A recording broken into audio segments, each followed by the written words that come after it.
Hello everyone, ఈరోజు ఒక beautiful chess trap with white మీకు చూపించబోతున్నాను.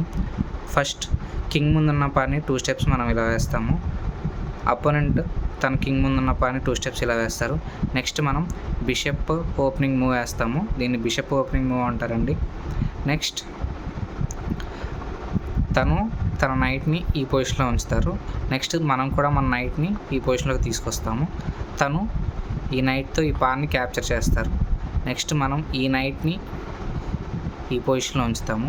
తను మళ్ళీ తన నైట్తో మన నైట్ని క్యాప్చర్ చేస్తారు. మనము మన పాన్తో నైట్ని క్యాప్చర్ చేస్తాము.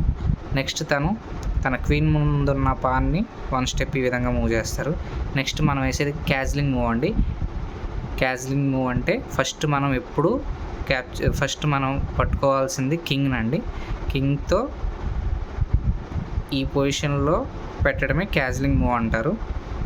ఎప్పుడైనా సరే ఫస్ట్ రుక్ పట్టుకొని క్యాజ్లింగ్ చేస్తే అది ఇల్లీగల్ మూవ్ అండి. సో ఎప్పుడు ఫస్ట్ క్యాజ్లింగ్ చేసేటప్పుడు కింగ్ని పట్టుకొని ఈ పొజిషన్లో ఉంచాలి. కింగ్ని ఈ పొజిషన్లో అండ్ రుక్ని ఈ పొజిషన్లో ఉంచాలి.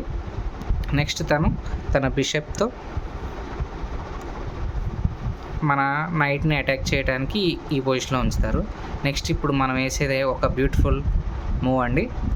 మన నైట్తో ఈ పాన్ని తీసివేస్తాము. ఇప్పుడు మనం మన క్వీన్ని ఆఫర్ చేసాము బిషప్కి. తను మన క్వీన్ని క్యాప్చర్ చేస్తారు. నెక్స్ట్ మనం వేసే బ్యూటిఫుల్ మూవ్ అండి. బిషప్తో పాన్ని తీసేసి చెక్ పెడతాము కింగ్కి. ఇప్పుడు కింగ్కి ఉన్న ఒకే ఒక మూవ్ అండి, ఇది ఒక మూవ్. నెక్స్ట్ మనం మన బిషప్తో చెక్మేట్ చేస్తాము and the game is over. King can't move anywhere అండి. The game is over. Thank you.